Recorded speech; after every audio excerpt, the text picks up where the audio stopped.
Hello, family. Welcome back to the Explore the Extraordinary podcast. My name is Betty, and today I'm joined by Patricia. Patricia is an author. She's a near-death experiencer. She's a shared death experiencer, had lots of mystical experiences, and she has a great story to share, and she has a great willingness to serve our community at IANDS. And so I'm going to toss it right over to you, Patricia, to share about your experiences. Thank you so much for your service. Thank you. Thank you for having me. And thank you to IANDS for expanding this out to the community, because I feel like I've learned so much already. And I really only came into contact with you all about a year ago, but I've met so many interesting people, and the conference last year was absolutely exhilarating. So it is a wonderful place to share. And I can tell you, when I had my shared death with my mother, no one talked about anything back then. And in fact, we didn't even have hospice with us when we were going through all of this, even though we were in a facility. It was beautiful regardless, and wonderful. And that's what I want to share with you today. And I also think I encourage people all the time, if you can be present in the room, do it. If you can't, sit in meditation. Whatever way you can pay homage to this very precious time, just do it.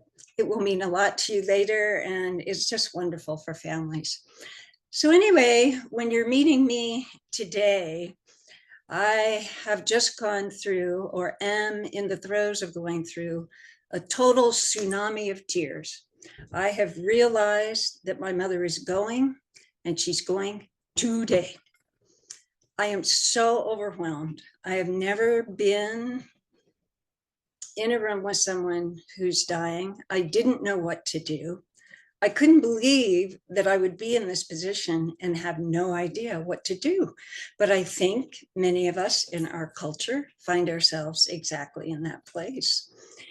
And yet there was something in me that thought, well, I could know, but I just don't know how to know. So I'm crying and crying. Made so much noise and so disruptive that sweet nurses came and took me into a private room where I could cry. And indeed I did. It went on for I don't know how long. So as it came to a close, or started slowing down, I just, with every ounce of strength I had, lifted my eyes to the heavens and said, please help her. Not to anybody in particular, just okay out there, if anybody's listening, could you please?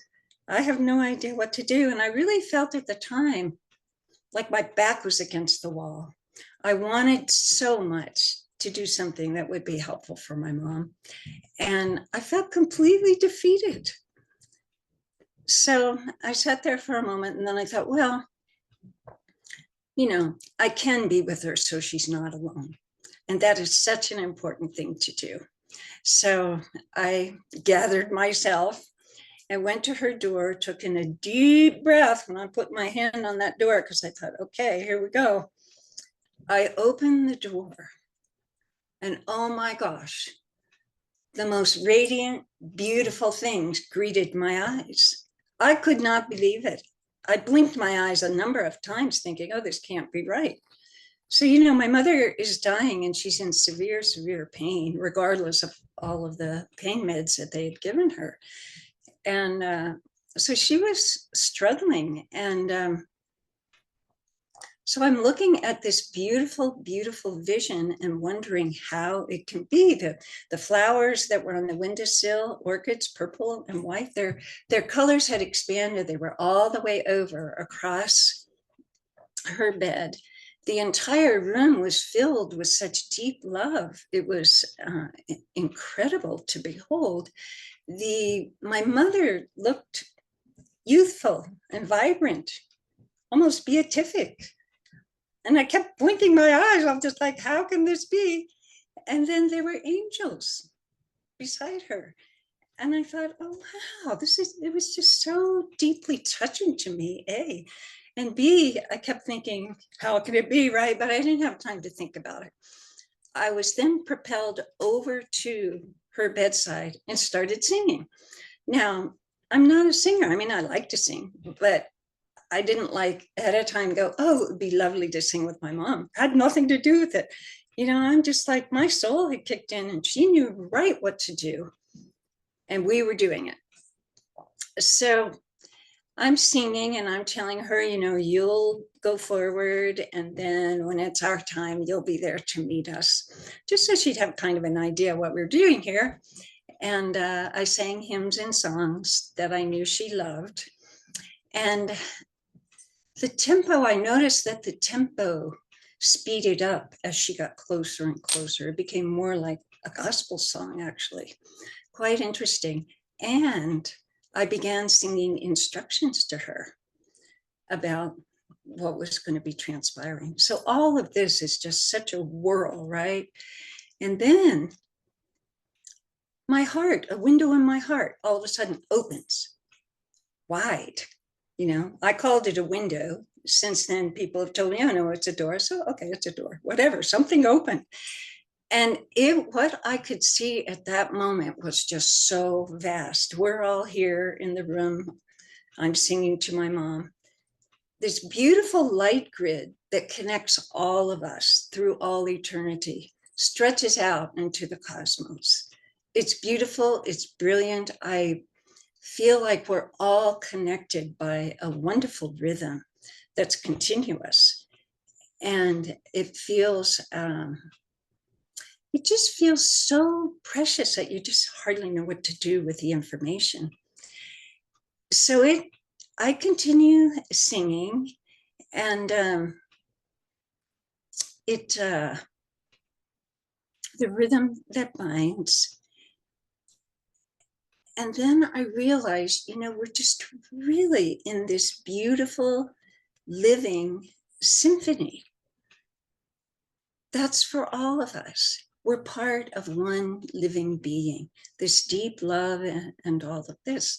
And suddenly I find myself standing in the greater world with my mom in my arms. So clearly my conscious awareness had expanded through all of that, right? And so I'm up there with my mom in my arms, and I'm here singing at the bedside, paying full attention at each place where I was standing.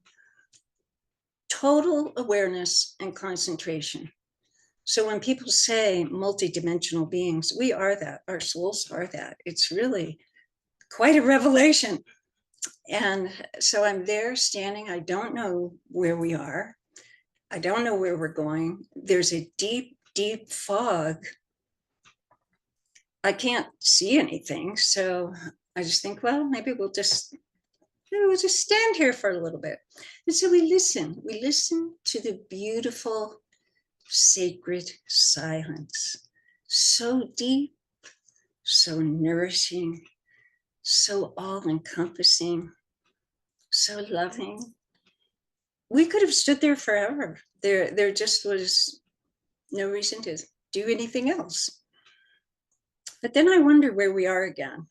And I think, And then all of a sudden I realize I have been here before. Wow, what a revelation. And in fact, I realize this standing in the greater world is more familiar than living on earth. Wow, that is just so in this wondrous environment. That is our home. We all carry this within us. It is such a splendid knowing to have inside yourself. I know we all are talking about all these things a lot, but when you really feel it, it's so much deeper than you ever imagined. So we're there, and we begin walking a little because my internal sonar kind of wakes up and goes, oh, we're here. And we begin walking, not big giant steps, just little steps, because we can't tell where we're going. And then all of this beautiful music begins to surround and infuse us. I can't really describe it very well, except to say that it was so deeply loving and so welcome and so nourishing, like the sacred silence was. And so we're moving on, and then we realize we are emanating that song. So everything all together is immersed in the great song. Beautiful, so beautiful and loving and available to everyone. It just seems, it feels really simple at the time. Like this is so natural and harmonious and who we are. So we continue walking slowly. And I do then remember at some point that being in this realm is like an improvisation.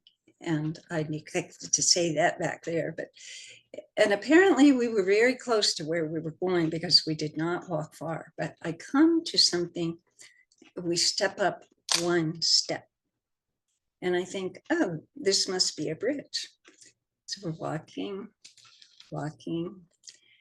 and all of a sudden, the fog totally dissipates completely.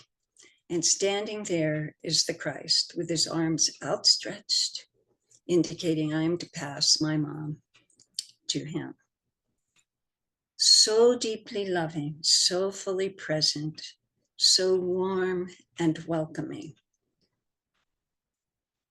Like he's our best friend that we ever could possibly have. Radiating such deep love. And when I pass my mom into his arms, cosmic celebration just shoots out everywhere. Just such a huge, majestic, incredible feeling moves through us. Totally, totally wonderful. So then the energies begin to pull back. So I know it's time for me to leave. And so I begin backing away and return then to my singing by the bedside, noticing that my mother is still breathing. So in fact, she had arrived where she was going before she quit breathing. I think that is so telling and so wonderful to know. We don't have to worry. When we let go of the body, we are very strongly secure in the higher realms. And so the body is no longer needed. Wonderful information, right? Next day, I'm at my mother's house, my parents' house, and in my parents' bedroom because they each needed for me to get them some things. And I'm feeling so overwhelmingly tired. But I'm thinking, I don't have time to lie down because I have so many things to get done in a short amount of time. Regardless, I'm on the bed, right? My eyes start to close, and at that moment, my mom is there. She has come to say thank you. How beautiful, how wonderful. Not only do I not have to worry about if my mom is okay, which was my concern yesterday, today I know that here we are. We are so excited, just so beautifully, thrillingly excited that we know for all time we are connected. We just are. And we don't have to worry about it. It just is. So just yesterday, we were in a total panic. And today, we're celebrating life in the cosmos. It's true. It's beautiful. We are wondrous beings.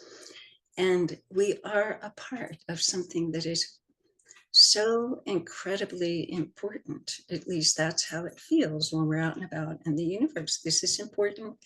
Humanity is a very important part of it. So that's what happened on that day.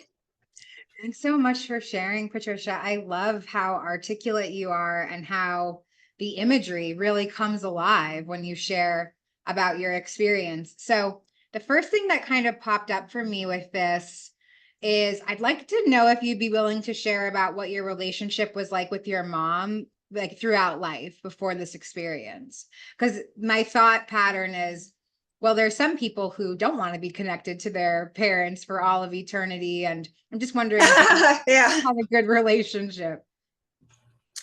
Well, you know, our family was kind of a mixed bag. We were very close in ways, and it actually, there was a lot of fun that went on. And what I'm about to tell you is going to feel kind of surprising, but way back then, we had a big run-in over, I got quite seriously ill. And,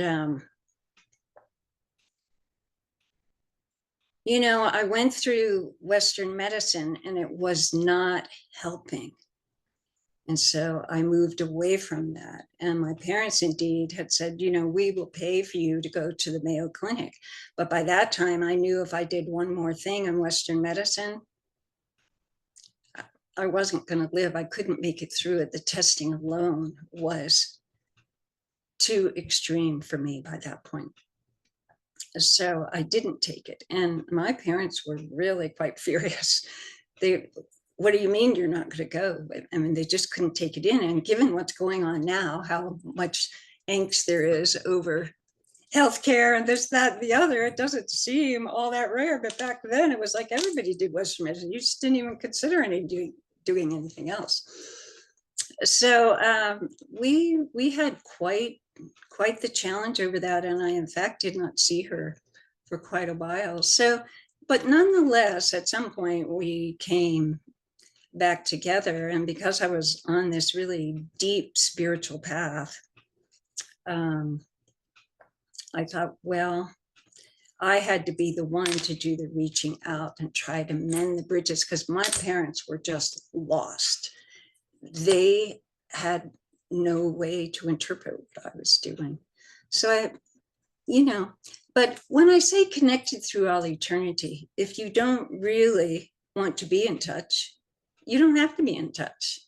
But if you do want to be in touch, you can be in touch. And I indeed have seen both of my parents since they're over there every once in a while. And it's a lovely thing to do. Yeah. So. Yeah, thank you. Thank you for that reflection. Another thing that came up, I mean, obviously you had this really profound experience with the shared death experience. And like you just shared that you have been able to see your parents on the other side. I'm wondering if you could maybe share any stories about after death communication. So signs, symbols, synchronicities, anything like that. Well, I can tell you one day I was singing happy birthday to my mother. It was her birthday here and she was already over there.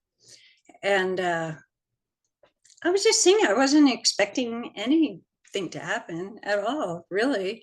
So I'm singing happy birthday to her. And all of a sudden I'm over there. So really by this time I'm thinking, well, singing is really opens portal ways somehow. So I'm over there and we're giving each other a hug. And we're so thrilled to see one another. And the interesting thing was, you know, when you're really over there and you're immersed in that realm, people think it's so deeply etheric, you can hardly see things. And it's not like that. It actually feels more solid over there. And this becomes the faded world. And all of a sudden I could, apparently it was such a big deal that probably ancestors and whatnot were running from everywhere to come and see me. They made such a loud noise, it sounded like shoes running, that I lost my, and I popped right back into my environment right here. So it was kind of an interesting thing.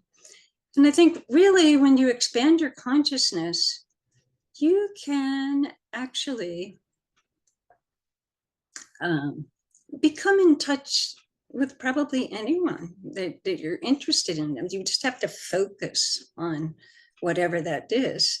And even though I was singing, not really thinking anything would happen, I was very focused. It was definitely for my mom. And then another time I was over there visiting, and my dad, well, I saw a light come out. I was giving her a hug, and the light was off in the distance, and it started coming towards me. And it turns out that that was my dad. So the three of us were aware for a while. And then also they have been able to learn how to come here, but it seemed to be a process for them. So I actually worked on that a little bit. And we had an in-between place where we could meet, because I happened to ask Spirit a question. I just said, well, would it be easier if we had an in-between place to meet for them? And Spirit said yes. So I tried from over there. And indeed, once they had made it there, then it was really easier for them to come here. So I hope that answers what you were asking. I kind of rambled. No, definitely answers. So yeah, that kind of leads into my next question that I have. And this is about people who maybe really crave this kind of experience. They really crave talking to their loved ones that have passed over. So I'm wondering if you have any tools or tips. I heard you say focus, but is there anything else that you could help people understand how they also have the ability to do this? They do definitely go into your heart. You know, we really live, and we have lived in a mental realm for thousands of years, and we're a very, very, very mental society. And so instead of trying to go up and out, if you pull down into your heart and expand from there, it works much more easily for us, because if we think up, we are in the mental realm immediately, because that's our modus operandi, so to speak. And so and our default mechanism, so we go right to there. And when you can be fully present in your heart, and really, I think John Asseroff spoke at IANDS last year, and I learned from him years ago that it just takes 6 breaths to get from the sympathetic to the parasympathetic system. So you want to do that. So take 6 breaths, take 7 or 8, just in case. So you make that shift, and then go into your heart and expand out from there. It helps. Always invite Spirit. I mean, you know, Spirit is available to help 1,000 times, and it doesn't matter what your belief system is. They're just fully present, and they will come. If there's someone that you really trust, ask, and they will help you. And take your time. You know, the angst and grief and all those kind of things create a block. So really what you have to do is be in a place where you're kind of centered. Okay, you know, if this happens, it's great. And if it doesn't happen, it's great. And so you have to work with it enough to where you feel quite comfortable and not attached to the outcome, I would say. Just become comfortable with that. And then you're leaving the space for the doors to open. Thank you for that. Yeah, what I took from what you just said was detaching from outcome. Oh, if it happens, that'd be nice. If it doesn't happen, all right, it's already not happening. What's the difference, you know?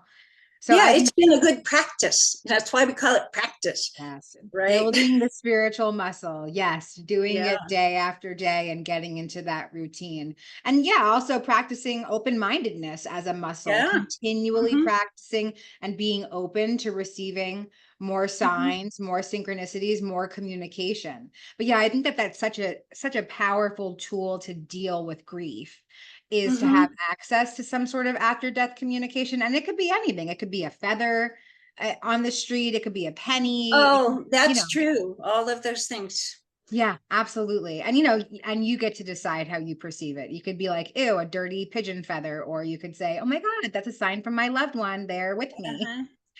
So again, just perception where that's going. Yeah, I love that. So we talked a little bit before we started recording, and you had mentioned that you actually had a near-death experience yourself. And I'm wondering if maybe you could get into that experience. Oh, sure. I was, like I've said, I was very, very ill. And at one point in my life. And I was in a hospital. I was in Colorado Springs, I think. And I wasn't in a hospital. I was in an ambulance on the way to the hospital. And so we had gone to the Garden of the Gods in Colorado Springs and taken that train up. And somehow whatever happened when we were on that train going up catapulted me into, we just really didn't know what. So by the time we got back down on that train, the ambulance was waiting. They popped me in it. We were screaming towards the hospital. And I'm up above the ambulance just watching all of this, saying, well, I told you guys, you know, don't do anything. Because I thought it might have been the smoke from that train. And of course, they didn't listen. They really can't listen to somebody who's very, very ill, right? Nothing would ever get done. And I was so happy out there. I mean, I was just feeling comfortable and content, and it's always wondrous when you're out of the body. And if you've ever had any other experiences in life, then it's just very familiar. You're not surprised. You just know you're not supposed to be there right this minute. At least you thought you weren't. And then there you are, but so loving. I mean, I could have stayed there forever. It didn't matter to me if I went back into the body at all. I assumed I was going to, but I could have just as easily stayed there. It was just quite wonderful. And then, of course, when I got back in the body, I mean, all the pain and the angst and this and that and the other, but I listened to all the screaming, we're losing her, we're losing her. And I thought, oh, this really is real. So it was pretty short, but very impactful. And one of the reasons I love IANDS so much is that not only could I not talk about this one experience with my mom, but back then, just any little cosmic experience that you had, there wasn't really anybody to tell. You know, I think the mystical teachings are the ones that speak to me the most deeply. And of course, I have a very mystical practice now. But back then, you just didn't even know who to turn to, because traditional religion didn't really get into that. They just told you, oh, it would be lovely when you went to quote unquote heaven, and that can be fine, but it's just not enough information. And the more that we can understand, and IANDS is really bringing out these conversations, and I think it's going to benefit everybody, because there's no reason to fear any of it. It's all beautiful, and it's who we are. Wow. Yeah. Thank you for that. IANDS is cool. We like IANDS. Yeah. I'm wondering about if you don't mind sharing more about that. Who were you able to tell? Did relationships disintegrate because you shared about your sacred experiences and people couldn't understand? Well, I think a lot of that goes on. I did ultimately get divorced. I don't know if that was the cause or not. It could have been. It might have been many things that led up to that. I can tell you once you've had an experience like that, ever when you're in the presence of death, it is an honor and a joy. And you don't fear to admit. 1 year later, my dad went across, and he was in my home. He came out to Colorado to live with me his last year of life. And, you know, it was peaceful, calm, beautiful. He was peaceful. Shortly before I can't tell the whole story here, but shortly before he was going to pass, he called me into his room. It was like maybe a week or two. And he said, oh, honey, I can't live with you anymore. And I said, oh, Dad, where are you going? And he said, I'm going to live with God. And I went, oh, well, cool. And I gave him a kiss, and he went back to sleep. And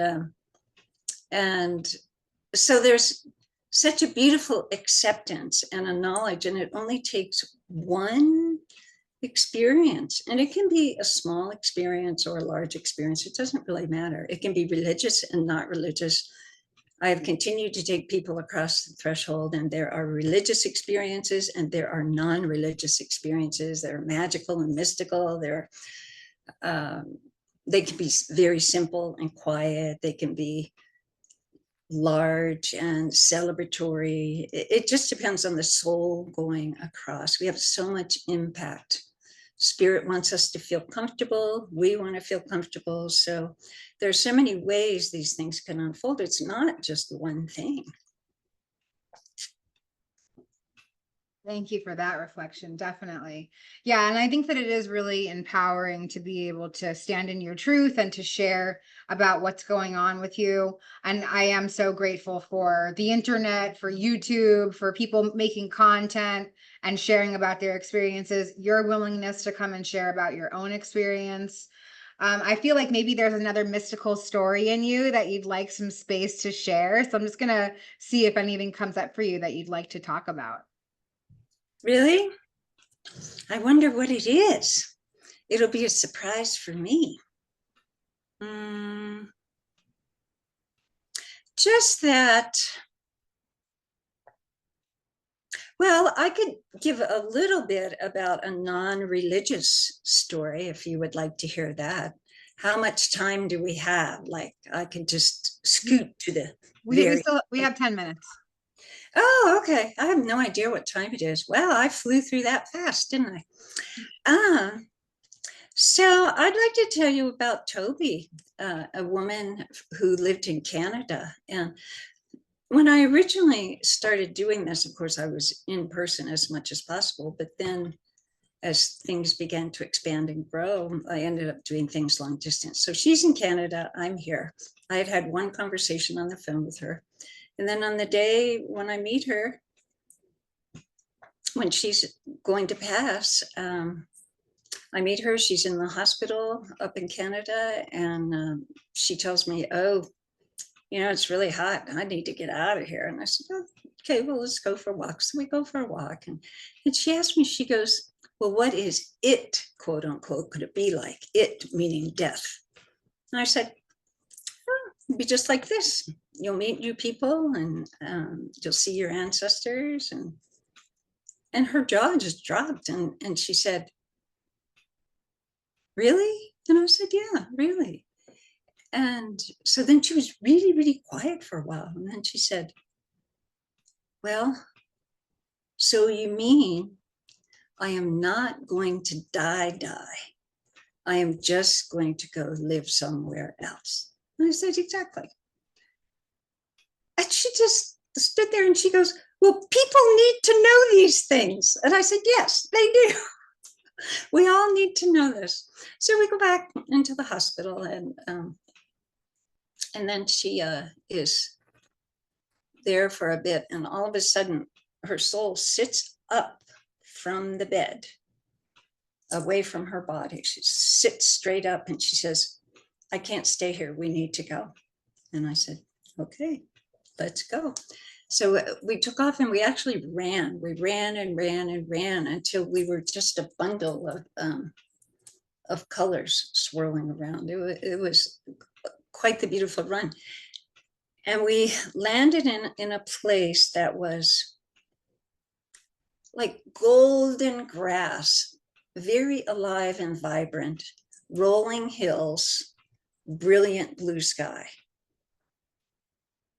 And she just looks at me. We crashed on the ground and we're just laughing because it was so much fun to do that run. And she said, "This place feels magical. Is it real?" And I said, "Oh, yes." And she started laughing again. So that was cute. And then out of the corner of my eye, I see this really majestic bubble touching down right next to her. And out, it was iridescent, and out stepped a woman that gave her just a huge, huge hug. And it was just such a beautiful little happening. And then we could see there were hundreds of bubbles floating silently, majestically across the sky. And it was so quiet out there, you just couldn't hear anything. And they touched down here, there, and everywhere, and everyone coming to give Toby a hug, and a swirl of color every which way. and laughter, absolute laughter, breaking the spell of the silence. It was beautiful. And after that, it was time for me to leave. So back I came. But it was a great fun. And I thought that question of hers, or that statement, so I am not going to die, speaks volumes, because she actually really thought death, or equated death with annihilation. And it just simply isn't true. I mean, energy can change, and be transmuted, but it's not going to be destroyed. And so that's where we are. So it was a beautiful. And I can say that actually every person or every soul I take across is unique. Very powerful. And I think I could just probably mention that before, that it depends on the soul who's going. So don't ever feel like, oh, well, that doesn't apply to me. It all applies to you, but it depends on how you would like it to apply. Thank you so much for your service to the collective, doing what you do and helping people with a deeper understanding of this. Thank you for putting your experiences into a book. Thank you for coming and sharing about your experiences here today with us. I'm so grateful for you. I just want to see if there's anything else that you want to share to feel more complete about our time together. Did I mention about how much easier it was with my father? Yes, that was one thing I wanted to mention, because after the first time of going through this, you actually welcome it, because it's such a precious moment. It is welcoming. And when you know that you can see everybody again if you would like, or you know that nothing horrible is going to happen to you, there's just no reason to be afraid of it. It is a precious, precious time that we need to embrace. And the more we can learn about it, the easier it will come. And I imagine someday it will be something like a high school graduation. It's like, oh yeah, mom's off she goes. Here goes dad. Then we go. And it's quite beautiful. I love that. Let's change the narrative around death. Let's talk about it more. Let's open up the conversation. It is just this beautiful transition. Experiencers know that. And I think that's why it's so great that we're able to have these kinds of conversations. So thank you again for your willingness to serve our community, and we'll see you next time. All righty. Take care. Thank you.